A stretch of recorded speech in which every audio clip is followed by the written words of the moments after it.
Repentez-vous. Matthieu, chapitre 4, verset 17. J'aimerais vous inviter à ouvrir votre Bible en prêtant attention à un verset dans l'Évangile de Matthieu. Il s'agit de Matthieu, chapitre 4, verset 17. Voici ce qu'on lit. Dès lors, Jésus commença à prêcher et à dire, « Repentez-vous, car le royaume des cieux est proche. » Considérons ce verset dans son contexte. Au verset 12 de ce même chapitre, nous apprenons que Jean le Baptiste disparut de la scène parce que le roi Hérode l'avait fait mettre en prison. Cet emprisonnement marquera plus ou moins la fin du ministère de Jean le Baptiste. Comme vous le savez, Hérode ordonnera qu'on le décapite quelque temps plus tard dans sa prison. Suite à l'arrestation de Jean le Baptiste, nous voyons que Jésus commence son propre ministère. C'est comme si le drapeau tombant des mains de Jean, Jésus l'attrapa et prit la relève. À partir de ce moment, sa mission avait débuté. Il est écrit ici en Matthieu 4, 17 que dès lors, c'est-à-dire après que Jean eut été livré, Jésus commença à prêcher. Que contenait le message qu'il prêchait? Repentez-vous, car le royaume des cieux est proche. Voilà qui est intéressant. Car voyez-vous, Jésus prêchait exactement le même message que Jean le Baptiste. Si vous jetez un coup d'œil à Matthieu chapitre 3, verset 2, Matthieu nous apprend que Jean prêchait dans le désert de Judée en disant « Repentez-vous, car le royaume des cieux est proche. » C'est exactement ce que Jésus dit quelques versets plus tard en Matthieu chapitre 4, verset 17. « Repentez-vous, car le royaume des cieux est proche. » Remarquable, n'est-ce pas? Jean le Baptiste et le Seigneur Jésus prêchaient exactement le même message du salut, à la différence, bien sûr, que Jésus apporta le message avec beaucoup plus de profondeur et d'autorité. Donc, Jésus prêchait la repentance. Repentez-vous. Ce sont les premiers mots que nous entendons de Jésus quand il débuta son ministère dans la Galilée. Mais de quoi doit-on se repentir? Qu'est-ce que Jésus entend par repentance? Essentiellement, la repentance se définit par un changement de mentalité où on se détourne du péché pour se tourner vers la justice. Selon la perspective biblique, la repentance se rapporte à un changement radical de direction dans lequel on se détourne du passé vécu dans le péché pour s'appliquer à vivre maintenant dans la justice. J'aimerais aujourd'hui vous parler du sujet de la justice. Et pour ce faire, je me propose de vous présenter ce sujet du point de vue du salut. La justice est un thème fondamental du christianisme.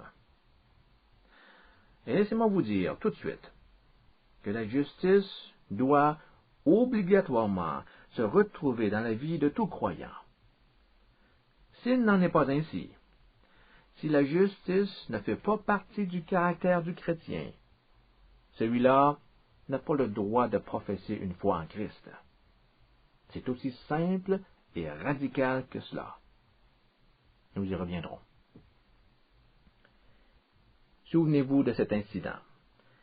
Quand Jésus et Jean le Baptiste se sont rencontrés pour la première fois, Jésus demanda à Jean la permission de se faire baptiser.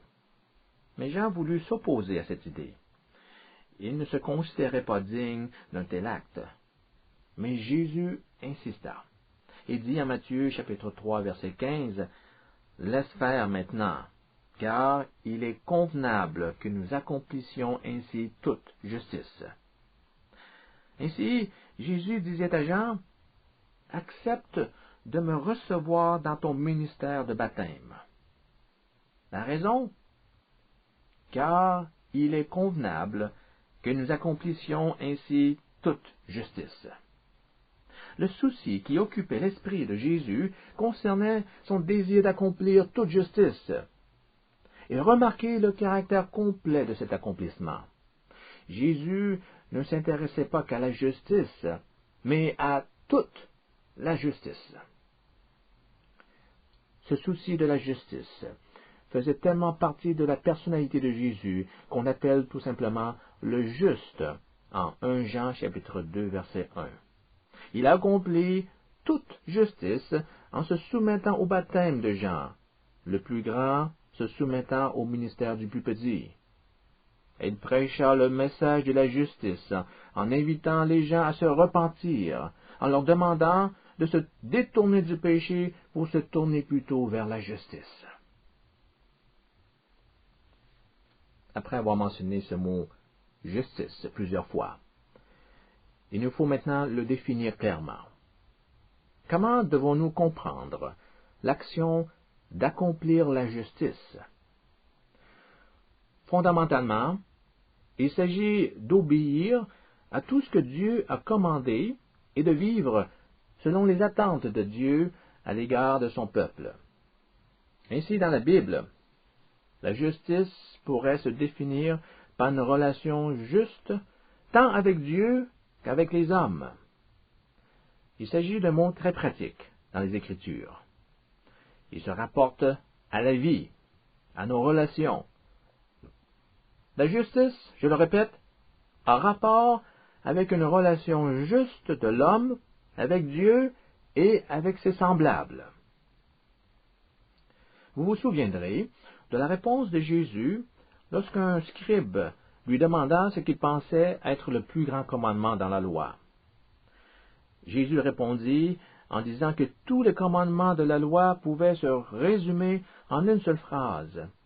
Tu aimeras le Seigneur ton Dieu de tout ton cœur, de toute ton âme et de toute ta pensée, et tu aimeras ton prochain comme toi-même. Ceci constitue aussi l'essence de la justice. La justice est une question de relation, et plus spécifiquement de relation juste. Et la Bible nous dit que cette relation juste se vit dans l'amour que nous exprimons dans nos rapports avec Dieu et les hommes. Nous aimons Dieu de tout notre être, c'est-à-dire avec notre cœur, notre âme et notre pensée. Et nous aimons notre prochain comme nous-mêmes. Nous traitons nos semblables de la même manière que nous le ferions pour nous-mêmes. Le Seigneur Jésus fit la requête auprès de Jean le Baptiste de se faire baptiser afin d'accomplir toute justice, c'est-à-dire de faire tout ce qui est juste aux yeux de Dieu. Pourquoi? Parce que Dieu l'a commandé. Il s'agit d'une ordonnance de Dieu. Et toute ordonnance divine a une incidence directe sur nos relations avec lui et nos relations avec nos semblables. Chaque commandement de la Bible concerne soit notre relation avec Dieu, soit notre relation avec autrui. On n'a qu'à prendre l'exemple des 10 commandements. Que remarque-t-on sur le plan relationnel? Eh bien, on observe que tous les commandements se rapportent à notre relation avec Dieu et avec notre prochain. On ne peut pas désobéir à la parole de Dieu sans que notre relation avec Dieu et avec nos semblables en souffre. Et la première préoccupation de Jésus, alors qu'il débutait son ministère terrestre, concerne précisément cette question de relation juste. Il faut rétablir une relation juste avec Dieu et avec les hommes. Cet appel de Jésus nous force à faire face à un bouleversement majeur dans notre vie. Le point de départ de ce renversement de situation est la repentance. Jésus prêchait la repentance, car il s'agit du point tournant où une vie menée dans le péché se transforme en une vie se distinguant par la droiture. La repentance fait en sorte qu'il se produit un changement de cap de 180 degrés dans la vie d'un individu. Au lieu de vivre dans le péché, on décide désormais de se tourner vers une vie remplie de justice. Ainsi, Jésus dit, « Repentez-vous, car le royaume des cieux est proche. » Le royaume des cieux est proche. Qu'est-ce que le royaume des cieux? J'aimerais vous présenter la définition que Paul donne au royaume des cieux dans sa lettre aux Romains. Romains, chapitre 14, verset 17, dit ceci. « Car le royaume de Dieu, ce n'est pas le manger et le boire, mais la justice. » Voilà que nous retrouvons le mot justice incorporé dans la définition du royaume de Dieu. Le règne de Dieu est une affaire de justice, de paix et de joie dans l'Esprit Saint. Observons bien ces trois mots. Justice, paix, joie. Ces trois choses forment un trio inséparable. Sans la paix, vous n'aurez pas la justice. Sans la justice, vous n'aurez pas la paix. En fait, sans la justice, vous n'aurez ni la paix ni la joie. Pour accéder à la paix et à la joie dans le Seigneur, il faut obligatoirement marcher sur le chemin de la justice. Si la justice ne fait pas partie de votre vie, alors la paix et la joie ne pourront pas non plus se retrouver en vous. Qu'est-ce que le royaume de Dieu? Le royaume de Dieu est d'abord et avant tout une question de justice, puis une question de paix et de joie dans l'Esprit Saint. Prenez note du rôle de l'Esprit Saint dans tout cela. La présence du Saint-Esprit constitue la clé qui donne accès au royaume de Dieu. Il est celui qui fait de la justice, de la paix et de la joie une réalité de tous les jours dans votre vie. En d'autres mots, le royaume de Dieu devient une entité concrète lorsque le Saint-Esprit habite en vous pour y établir la justice et en conséquence la paix et la joie. Maintenant, toujours à propos du royaume de Dieu et de sa justice. Le Seigneur Jésus fait cette étonnante déclaration en Matthieu chapitre 5, verset 20.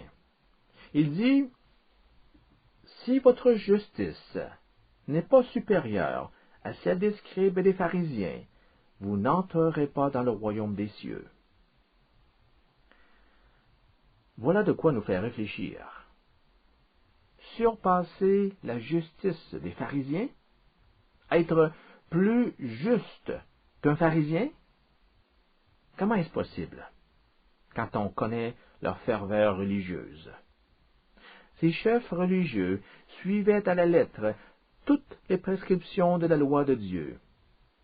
Il n'y avait personne dans toute la nation juive qui pouvait prétendre mettre en pratique les commandements de l'Ancien Testament de façon plus scrupuleuse que les pharisiens.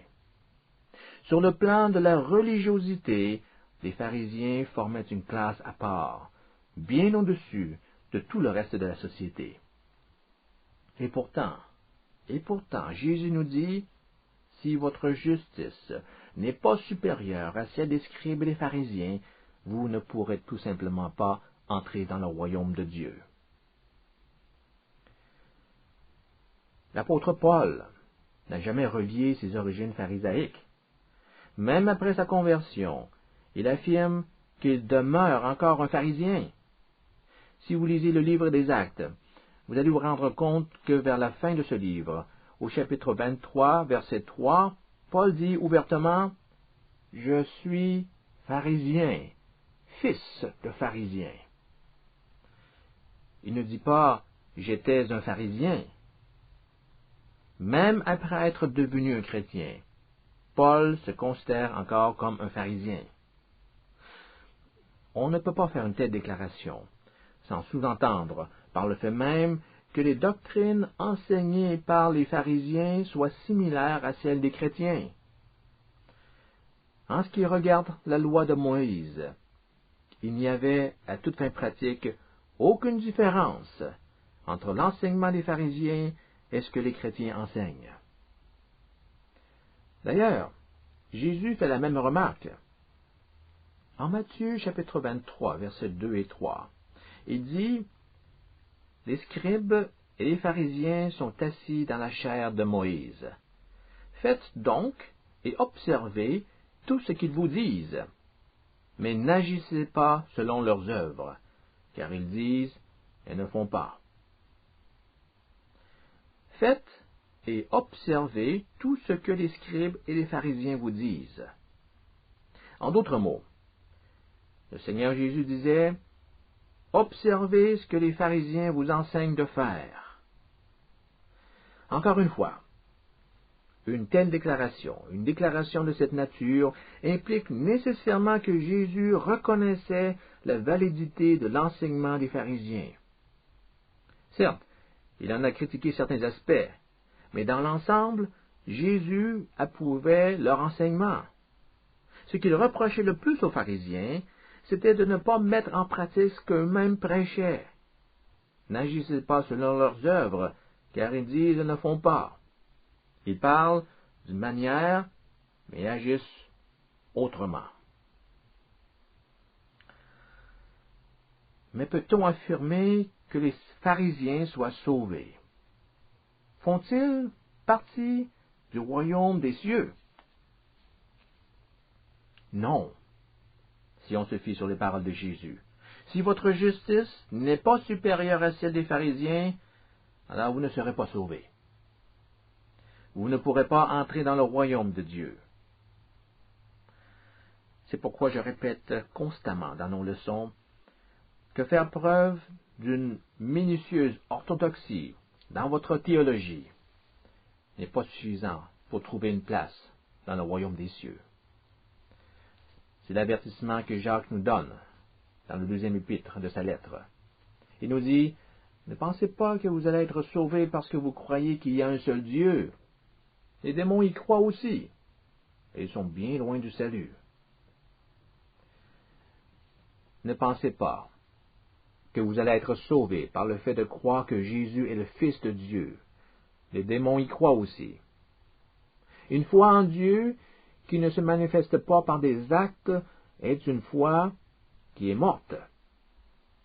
Une foi qui ne change rien à votre vie et qui reste au niveau des idées ne peut pas vous sauver. On parle d'une foi authentique. Lorsque cette foi transforme une personne qui devient alors résolument déterminée à vivre dans la droiture et la justice. Alors comment peut-on être sauvé? Si les pharisiens, malgré tous les efforts qu'ils fournissaient, malgré leur minutieuse religiosité, ne pouvaient pas être sauvés, comment des gens ordinaires comme vous et moi peuvent espérer faire mieux? Se montrer encore plus consciencieux en matière de religion? Là n'est pas la question. Faire preuve d'un plus grand scrupule sur le plan moral ne vous rapprochera pas du royaume des cieux, si vous ne comptez que sur votre propre détermination pour y arriver. Alors je répète ma question. Comment peut-on être sauvé? J'aimerais répondre à cette importante et pertinente question en utilisant un autre verset biblique. Nous appelons cet autre verset un verset parallèle. Le Seigneur Jésus dit en Matthieu chapitre 5, verset 20, « Si votre justice n'est pas supérieure à celle des scribes et des pharisiens, et remarquez bien la deuxième partie, vous n'entrerez pas dans le royaume des cieux. » Dans l'enseignement de Jésus, il y a un autre verset qui, adressé à un pharisien, se termine aussi de la même manière, c'est-à-dire avec la phrase « Vous n'entrerez pas dans le royaume des cieux ». Je me demande si vous savez de quel verset il s'agit. Lisons Jean chapitre 3, verset 5. Voici ce que Jésus dit. Je te le dis, toi, Nicodème, pharisien, si un homme ne naît d'eau et d'esprit, il ne peut pas entrer dans le royaume de Dieu. Voyez-vous où ces deux versets se rejoignent? Mettons-les côte à côte et observons ce qui arrive. La deuxième partie de chacun des versets fait la même affirmation. Vous n'entrerez pas dans le royaume des cieux, en Matthieu 5,20, a exactement la même signification que il ne peut pas entrer dans le royaume de Dieu, en Jean 3,5. Quant à la première partie, les phrases ne sont évidemment pas identiques, mais on peut toutefois les mettre en parallèle. Ceci signifie qu'on établit un parallèle entre la phrase « Si votre justice n'est pas supérieure à celle des scribes et des pharisiens » et celle qui dit « Si un homme ne naît d'eau et d'esprit ». Nous commençons maintenant à y voir un peu plus clair. Voici ce que Jésus veut nous enseigner. La seule et unique façon d'avoir une justice qui dépasse celle des pharisiens est d'être né de l'Esprit. C'est l'Esprit Saint qui a la tâche de nous transformer. Nous touchons ici à une idée maîtresse du christianisme. Le christianisme ne se résume pas à une question de croire aux bonnes doctrines. Il faut croire, certes, mais croire d'une manière qui permette à l'Esprit de Dieu d'entrer dans votre vie pour vous transformer en une nouvelle personne. C'est ce que la Bible appelle être né de nouveau. Et à quoi ressemble cette nouvelle personne? Cette personne est une personne juste. Paul nous en parle en Éphésiens chapitre 4, versets 23 et 24. Voici ce qu'on peut lire dans sa lettre. Être renouvelé par l'Esprit dans votre intelligence et revêtir la nature nouvelle, créée selon Dieu dans une justice et une sainteté que produit la vérité. Voilà comment Paul décrit le nouvel homme. Cette personne est créée selon la pensée de Dieu, c'est-à-dire une personne dont la vie se caractérise par une vie juste et sainte. C'est à cela que le chrétien est appelé à devenir. Être un chrétien, c'est permettre à l'Esprit de Dieu de pénétrer dans les profondeurs de votre cœur afin qu'il vous transforme en un homme nouveau, un homme qui mène une vie juste. J'aimerais maintenant vous montrer un autre verset concernant cette question de justice. Il s'agit d'un verset bien connu, souvent utilisé comme argument pour dire à un jeune chrétien qu'il ne doit pas prendre en mariage une personne qui n'a pas la foi en Christ. 2 Corinthiens, chapitre 6, verset 14, se lit comme suit. Ne formez pas avec les incroyants un attelage disparate. Car quelle association y a-t-il entre la justice et l'iniquité? Ou quelle communion entre la lumière et les ténèbres? Ne vous associez pas avec les incroyants, car on ne peut pas unir deux mondes qui s'opposent. Ici, Paul parle du monde des incroyants en utilisant les mots iniquité et ténèbres. Mais pour ce qui est des chrétiens, il emploie les termes justice et lumière. Le chrétien se caractérise à la justice et à la lumière qu'on retrouve en lui. Il n'est pas difficile de comprendre l'idée que le chrétien soit une lumière. Vous vous souviendrez que le Seigneur Jésus en avait déjà parlé dans son sermon sur la montagne quand il a dit « Vous êtes la lumière du monde ». Les chrétiens sont la lumière du monde. à cette notion de lumière, Paul ajoute maintenant l'idée de la justice. En tant que chrétien, vous êtes lumière et justice. Vous êtes la lumière du monde et vous êtes la justice dans le monde. Tout comme vous êtes la lumière du monde, Dieu appelle le chrétien à être la justice dans le monde. Prenons quelques instants pour réfléchir à cette observation. Vous rendez-vous compte de ce que nous sommes en train d'affirmer? Nous, les protestants, nous sommes habitués à parler de la justice comme étant quelque chose qui a été imputé aux croyants. La doctrine de l'imputation de la justice de Christ est très importante pour comprendre l'œuvre du salut. Mais il faut savoir tenir compte d'un autre aspect de cette justice par rapport au salut. C'est ce que Paul semble nous indiquer ici. Lorsqu'il affirme que le chrétien est lumière et justice, il ne parle pas d'une justice qui a été imputée par Dieu. Le chrétien est juste, ou plutôt justice. Il ne s'agit pas d'une justice dans son sens légal, mais d'une expérience qui change le caractère du croyant. Cette justice est bien imparfaite, on en convient. Mais cela n'enlève en rien au fait qu'elle soit tout à fait réelle et tangible dans la vie du croyant. Et Paul répète la même chose en 2 Corinthiens chapitre 5 verset 21.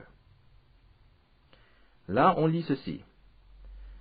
Celui qui n'avait pas connu le péché, il l'a fait péché pour nous, afin qu'en lui nous devenions justice de Dieu. Dieu a envoyé son Fils sur la terre pour servir de sacrifice. Il a été traité en pécheur pour nous, afin que nous devenions justice de Dieu. Remarquez à nouveau ce que Paul dit à propos de cette justice. Ce n'est pas uniquement une question d'être déclaré juste. On n'a qu'à relire le verset. C'est une question pour le chrétien de devenir justice de Dieu. En d'autres mots, cela revient à dire que le croyant est appelé à devenir l'expression vivante de la justice de Dieu. Nous devenons ainsi l'incarnation de la justice de Dieu dans le monde. Le chrétien authentique est justice, parce que l'Esprit Saint a touché sa vie au point de le transformer en une nouvelle personne, une créature nouvelle. Partout où il se rend, il manifeste la justice de Dieu dans son milieu. Et prenez bien note de ceci. Il ne s'agit pas de ma justice. On parle de la justice de Dieu. Je ne fais pas de moi-même une nouvelle créature. La nouvelle naissance relève de la grâce de Dieu. Nous sommes régénérés par la puissance de Dieu. Si la Bible affirme que nous sommes la lumière du monde, c'est dans le sens que nous reflétons la lumière de Dieu au travers de nos vies, Dieu étant la source de cette lumière. De la même façon, nous sommes justice, non pas parce que nous sommes par nature justes. Lorsque Paul fait l'affirmation que le chrétien est justice, il veut dire que celui-ci reflète la justice de Dieu dans le monde. Le salut se voit chez la personne, faisant l'expérience de la puissance divine qui le fait devenir justice de Dieu. Si la justice de Dieu constitue vraiment une réalité dans votre vie, alors vous ne vous associerez jamais avec un incroyant dans le mariage, même si cela signifie que vous devez accepter le célibat pour le reste de vos jours. Pour certains, c'est le prix à payer lorsqu'on prend la justice de Dieu au sérieux. Car en effet, quel rapport d'union peut-il y avoir entre la justice et l'impiété? Il est impossible de concilier la justice et l'iniquité. Ne formez pas avec les incroyants un attelage disparate. Si vous êtes vraiment la manifestation de la justice de Dieu, alors vous choisirez de ne jamais vous associer avec un incroyant, que ce soit dans une union conjugale ou dans n'importe quelle autre association impliquant une liaison étroite. En résumé, on peut affirmer que la justice trouve sa pleine expression dans la personne de Jésus. Être juste, c'est être comme Jésus, celui-là qu'on appelle le juste dans la Bible. L'homme nouveau en nous grandit spirituellement en justice, à l'image de notre Seigneur Jésus. Cette croissance s'effectue non pas parce que la nature humaine est si bonne, mais grâce à l'intervention de Dieu qui, dans son plan du salut, veut voir chacun de ses enfants parvenir à la maturité. Christ est mort pour nous, en s'identifiant au péché, afin que nous devenions justice de Dieu en Jésus. Et nous voulons coopérer avec le Saint-Esprit dans ce processus de transformation spirituelle. Nous voulons louer Dieu pour un si grand salut.